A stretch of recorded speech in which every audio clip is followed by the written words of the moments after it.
Welcome back to Damien After Dark. If you're new here, go ahead and hit that subscribe button so you can get up-to-date content and when I post new things and so much more. So, as I said in my baddies review, I am not in my typical setting. I'm not at home right now, but that doesn't mean I'm not going to bring you guys your reviews. So we're back with Bobby, I Love You, Purrr, Season 1, Episode 4 review. And I immediately laughed when the show came on because it showed the recap from last week's episode. And Dimitri, y'all know how much I can't stand Dimitri, but he did have some funny moments. I don't appreciate, he said, I don't appreciate the attitude, the stinky breath, or the aggressiveness. Now see, that's why I can't stand his ass too at the same time, because the aggressiveness. He has a lot of, even though the guys were being rowdy, I feel like Dimitri said a lot of microaggressive, passive-aggressive, fucked up things. But people liked him. People went for Dimitri. They went up for him, but hey. So we start off this week's episode, of course, how last week ended. And Bakari, which is also known as Ding-a-ling, pretty much slapped Savage in the face. Savage's mouth went, like, literally. That slap came out of nowhere. I was not expecting it. I don't know what it is about Ding-a-ling, but he turns me on a little bit. I don't know, I think it's the tattoos and the dreads. Like, he's sexy. We start off, wrong note, sorry. Just said that. I'm screaming at the intro when the show starts because it's got all their names now. You know, when the first few episodes, it had their actual names, and now it's got the names that Bobby and Ray gave them. And good God, Crouton, when Crouton came by, I'm like, this is so embarrassing. Crouton is so embarrassing to me. He's so fucking embarrassing. And that name, oh my God. Only on Zeus, though. Only on Zeus can you slap the shit out of somebody and you don't get to go home. You don't have to go home. Like, they encourage that shit. Have y'all noticed that? Like, we'll be at eliminations and somebody will have the heat on them. And all of a sudden, somebody will get knocked the shit out of them back here. And I'm like, oh, well, I thought he was going home. But this guy's about to go home because he just knocked the shit out of the dude. But they end up getting to stay. So I'm like, only on Zeus. Only on Zeus. Dimitri has apparently disappeared. He's donezo, gone. They say he's left. I personally think he probably couldn't handle it no more. I mean, we're what, I think every episode is 1 day. So we're what, 3-4 days in, episode 4 days in. All the food throwing, the constant fights, probably having to watch over your back when you go to sleep at night. I think Dimitri was probably like, I can't handle this shit. It's not worth it. And he dipped out. I wonder how much they're paying these guys. And if they're paying them. So they're at the elimination. They're doing an elimination. And they're having the guys come down one by one and giving them their little necklaces, which is a light bulb. And they call down Big Purrr. And I was so disappointed in this scene again because the fat shaming once again started up. You know, last week it was Rolling Ray making Big Purrr run up and down the stairs and calling him out in front of people for his weight. Now this week, Bobby thinks it's cute. And it's not cute at all, Bobby. It's actually disgusting. And I thought you knew better, but you didn't. And shame on me for thinking that you knew better. But Bobby says he wants someone who's active. And he wants someone who's going to fit his lifestyle. So he wants Big Purrr to do push-ups. So at first, Big Purr's a little hesitant about it. And that's when he's like, you're not going to do this for me, Big Purrr? I need you to do this for me. I need someone who's going to be active, who fits my lifestyle. Bobby, what lifestyle? You lay on your back, Bobby. And you party. Like, really? You just wanted to try to be cute and bully this guy. And it was actually shameful and embarrassing. And I felt really, really bad for Perry, also known as Big Purrr. I'm like, why are y'all humiliating this dude like this in front of all these dudes? Like, I was so embarrassed for him. I felt bad for him, but it really truly shown what Bobby and Ray are like. And y'all should be ashamed of yourself, because if anybody knows what it's like to be made fun of, both of you do. One of you are in a wheelchair. Both of you are gay. You're both minorities. So if anything, you should know what it's like to be made fun of, to feel ridiculed, and especially in front of people. Did that not bring you back to high school when y'all were picked on and teased? And that's why now you're doing it. You're a repeat offender. You're not a repeat offender. You're repeating what happened to you. Bullying. And it makes you look like you're insecure with yourself, and now you're projecting it onto other people to make you feel better about yourself. And it's just fucked up. And that's my rant. Sorry.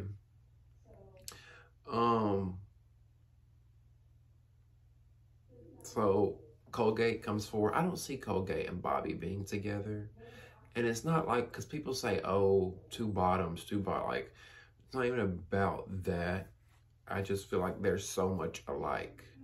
I see Bobby and Colgate being like really cool friends. I just don't see them together. Even though Colgate's really fucking cute. I think he's sexy as fuck. Even though he's short. I'm typically not into shorter men because I'm 6'2". But Colgate is really fucking cute. But another thing I noticed is Bobby really be letting these dudes slide.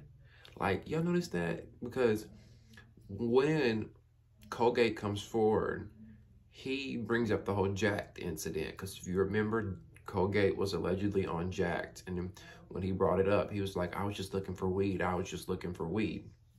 For those who don't know, Jacked is a gay dating app. Why are you on a dating show, but you're on Jacked? Looking for weed. This is what I'm saying by he lets things slide too easily. Like the dude last week, Jameson, or Island Boy, who got his dick sucked. He should have went home immediately. He's still here. Then you got Colgate, who was on Jacked, and he's still here. And then Bobby has the nerve to say, I'm not going to let Jacked come in between what could potentially be a good relationship. What? Do you hear yourself? What do you mean?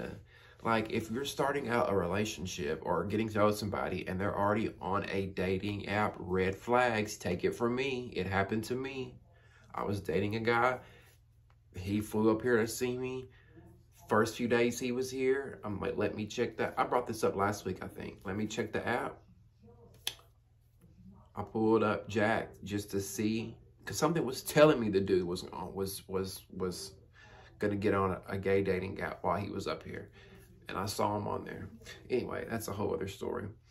Oh, if I was Bobby, this is what I would have done. I would have said, if you were really looking for weed, here's how I'm going to determine if you stay or not. If you are really looking for weed, pull out your phone right now and open your Jacked messages. And show me where you were looking for weed. If you can show me a message where you were saying, hey, can I get some weed? You can stay. That's what I would have done. He wouldn't have got a pass, even though he's cute. Even though he's cute. So Bobby makes Hot Wheels, which is Tony, who's in a wheelchair, send home his handler. In order for Hot Wheels to stay, he has to send home his handler because his handler was sucking on Island Boy's dick. Island Boy doesn't have to go home, but the handler does. And Tony, or Hot Wheels, expresses that it's going to be difficult without him being there. It's already difficult with him being there, so he can't even understand what it's going to be like when the handler is gone. I mean, I can't blame Bobby. I would have sent them both packing, even though Island Boy is so fine. Oh, he's so fine. I probably would have sent them both packing. But, I mean, Bobby, that's not going to change anything, sending the handler home. If Island Boy wants to get his dick sucked by somebody in that house is going to suck it because he's fine as fuck. And as I said in episode 1 review, this is a house full of men. Something's going to happen. Somebody's going to get sexually frustrated and somebody's going to fuck one another. Especially if Bobby's not giving it up. Which we don't know that. We don't know. Bobby may be giving it up. Who knows what happened in that house. Ooh, I'd love to be a fly on the wall in that house. So there was no point in the elimination because he kept everyone. So I don't even know what the point in that was. I believe the producers maybe convinced Bobby to keep Island Boy because he's such a big personality. He's been in a lot of the drama. He is so attractive. He's polarizing. I think because he was probably convinced to keep him there. Because if y'all notice, I haven't brought this up yet, but I've noticed it in every episode. If y'all notice, Bobby and Rolling Ray have earpieces in their ear. And some would say, oh, they're being fed lines, it's scripted. No, producers are in their ear to say, hey, bring down Island Boy first. Hey, but I do think they said in his ear, bring Island Boy back. Bring Island Boy back. I really do feel like they said that.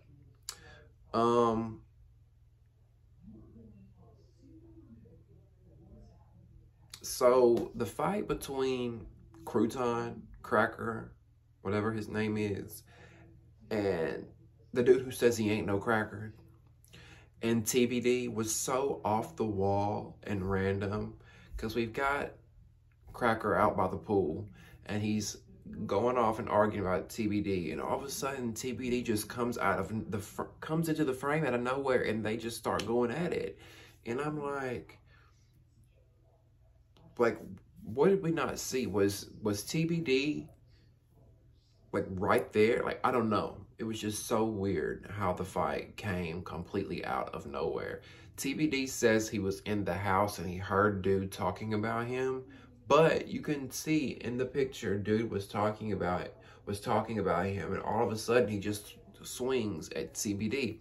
So how did dude hear him talking about him and get out there that quick? You know what I'm saying? Like, I don't know. Something doesn't make sense. I wish we could have gotten a different angle. The timing was just so perfect. And then here go Island Boy in the middle of all the mess when he needs to be falling back. Because he's the one who said, I don't want to do the he said, she said. Let's bring him out here right now.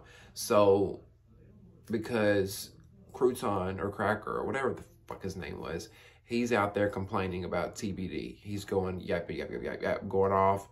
I forgot what comment that TBD made to make him go off. But that's what prompted the whole fight between the two. They came out of nowhere. I wasn't expecting Crouton to put his hands on anybody, but he can't fight. He reminds me of another Dylan. Every time he was on the screen, I was annoyed and I wanted to gouge my eyeballs out and put them in a fucking boiling pot of water on a stove, because I don't know what it is about him. Crouton gives me Dylan vibes. He gives me William W.S. vibes. These white boys who want to be black, they can't fight. They're all bark. They're no bite. They can't back up their words. They look a hot fucking mess. Crouton looks like he's on fucking drugs. Major drugs. Like, he just did absolutely so much. And then when Ike, aka Trax, took him aside and tried talking to him and tried calming him down and all those sorts of things, and he just kind of like went ballistic, I'm like, this dude is fucking crazy. Like, where is this coming from? Did y'all notice that? Trax was trying to, like, you know, what's going on? And he starts bringing up his trauma. And I'm not discounting dude's trauma. I hate that happened to him. He said he was assaulted by 2 other gay men. And anytime a guy walks towards him, it triggers him and he goes into fight mode. And, you know, I can kind of understand that. I get where he's coming from. But at the same time, like, chill the fuck out, because he was just screaming and you just like a lunatic. You need some Lexapro. It's just, Zeus, stop casting these stop casting these backwards ass white trash hillbilly wannabe bad boys. Then they ain't. Big Purrr approaches TBD because he sees the fight that just happened, and Big Purr's like, well, now I want to address some shit since they're addressing some shit. So he goes over there to TBD, who just was in a fight, and he was like, I've heard you've been talking shit about me, TBD. You said that I'm only here for my music career or something. TBD says, yeah, all you do is go around the house singing all day. This prompts a fight between them. Now TBD and Big Purrr, they're both going back and forth at each other. And then y'all see Big Purrr tries to sneak TBD while he's sitting down. And it becomes an epic fucking fail because security tackles that ass and Big Purrr lands in the bushes and then he just lays there. I'm like, how you just gonna lay there in the bushes? Like, you're giving your enemies, you're giving those dudes, if they wanted to, they could have jumped your ass right then and there and beat the dog shit out of you. You lucky you had security there. Like, Big Purrr, come on now. God, come on now. Let's see. So next we go to the pool elimination challenge. Bobby is doing this challenge where the guys have to get in the pool.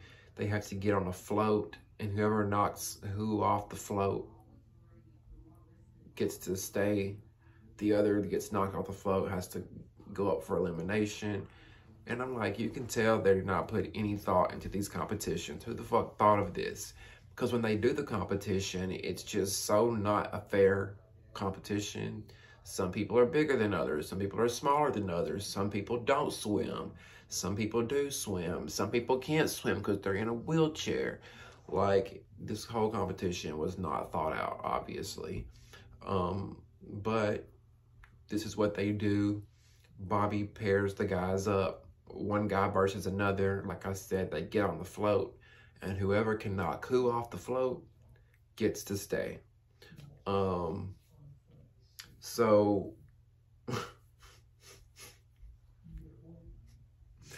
Crouton, did y'all see that unseasoned looking chicken meat trying to twerk? Did y'all see it?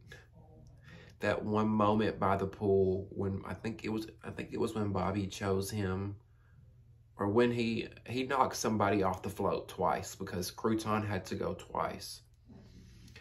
And when he did that, he started twerking, and it wasn't even a twerk. It looked like I said, unseasoned, big rotisserie chicken just flapping its wings. It looked a hot mess. So after the whole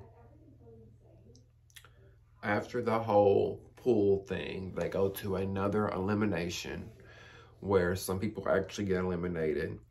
3 people are supposed to be going home, but I think only 2 end up going home. Big Hercules gets his first chain. Grandy, or whatever his name is, he's annoying. I don't like Grandy at all. I wish he would go. And then, so it's Crouton. He gets his chain. I still can't believe Bobby is kissing some of these boys. I think, did he kiss Crouton? Who did he kiss? He kissed one of them. I'm like, ooh, monkeypox and stuff is going around. They just filmed this show like a couple of months ago, so it's fresh. Like, there ain't no way I'd be kissing some of these boys 2 or 3 days in. I gotta get to know y'all. I gotta feel y'all out. We like hell no. TBD comes forward and he says he has business he needs to take care of. Like, it came out of left field. Bobby was like, what? And he's like, yeah, I got business I need to be taken care of. He's like, get out of here. So TBD leaves and goes home. And I'm like, I wonder what kind of business he needs to go home and take care of. Like, what happened, dude? You just signed up for a reality show only to leave 3 days in. I really feel like TBD probably would have stayed. But maybe he got there and it wasn't what he thought it was going to be. Maybe there was too much fighting.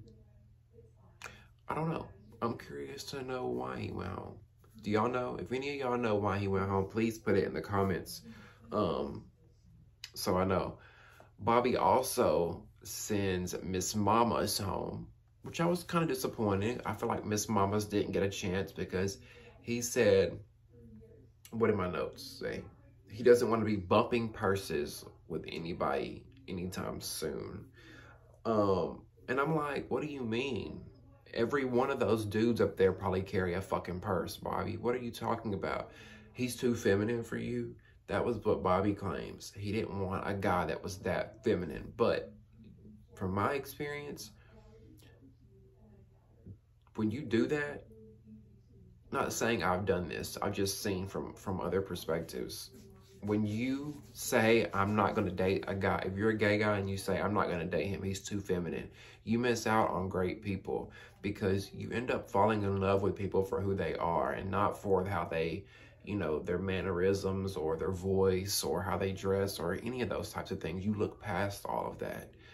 And I feel like, yes, you and Miss Mama's may be a lot alike, just like with Colgate. Even though I see them being as friends, you never know. They could have a spark and a bond and a connection that goes past femininity and can fall in love with one another. And I hate that he sent Miss Mama's home just for that reason. So you're pretty much saying any feminine guys that come on the show, you're going to send them home. Because I guarantee you, half those guys up there that are competing for your love are feminine when the cameras are not in their fucking face. Half those guys up there, when the show is fucking said and over with, they don't talk with a voice like this. They just as, hey girl, as me and you are. Okay? So I just thought it was a little shady and Bobby. Like, Bobby, deeper as this show goes, shows his kind of fucked up, twisted ways. And I'm not blaming him for not wanting a feminine guy. That's his preference. I get it. That's fine. I just feel like we shouldn't be so quick to say, I don't do feminine guys. No, because you miss out on great men. You really do.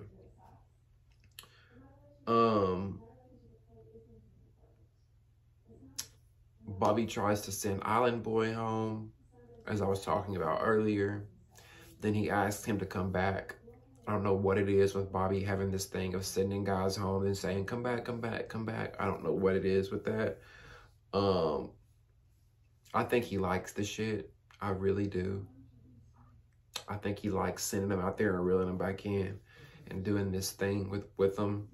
Hot Wheels just needs to go at this point. Like, obviously, we know Bobby's not going to pick you. And I'm sorry. And some will say, oh, you're just saying that because he's in a wheelchair. I am saying that because he's in a wheelchair. Bobby likes is shallow. He's not going to be out on red carpets with somebody in a wheelchair. This is nothing against anybody in a wheelchair. Knock on wood, I could be in one tomorrow if anything happened. I'm just saying, from a vain, superficial point of view, which is Bobby likes, and this is no shade towards Bobby either. This is just, let's just be fucking real here.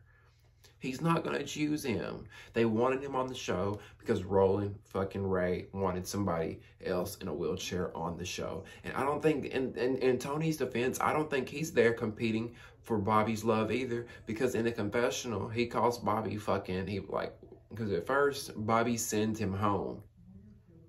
And then he calls him back. When he sends him home, in his confessional, he's like, you're fucking plastic looking bitch or something like that. So I was like, Hot Wheels ain't even here for Bobby. You calling him all these names when he pisses you off and sends you home. You were only here, he's here for TV. He's here for TV like most of these guys. They want a platform, they want to be famous, they want to be a part of the Zeus circle. I'm not mad at them for that. But let's not act like a lot of these guys are here for love. I don't even think Bobby's here for love. I think he's here, like I said before in previous reviews, for the check, for the exposure. And if he finds love in the process, great. But yeah, Hot Wheels, I just wish he would go home because he's complaining a lot. He keeps saying, it's hot, like, you're in fucking Miami, Florida. Like, he's always complaining about something, and I gave him the, y'all know, if y'all watch my first 3 episode reviews, I gave Hot Wheels the benefit of the doubt. But 4 episodes in, I am kind of over him, you know, and now he doesn't have a handler. He's not going to have anybody there to help him around. He's really going to be complaining. I really feel like now that Hot Wheels has lost his handler, it's going to get really messy here in the next few episodes for him. And we're going to see him probably explode even more. So we're at the end of the episode. What do you guys think? How did you feel about episode 4? Leave me your comments below. What did you think about the challenge that they did in the pool? Do you feel like the challenge was cool and fair, or do you feel like it was stupid and unjust? Also, what did you think about TBD and Miss Mama's going home? Let me know if any of you knew where TBD had to go. He said that he had some business to take care of. If anybody knows, leave it in the comments. Are you sad to see Miss Mama's go? And do you feel like Bobby made a bad choice, or was he just doing what he preferred? He didn't want a feminine guy. I want to hear from you what you thought about on this episode. I love you guys so much for watching, and we'll see you next time on Damien After Dark. See ya.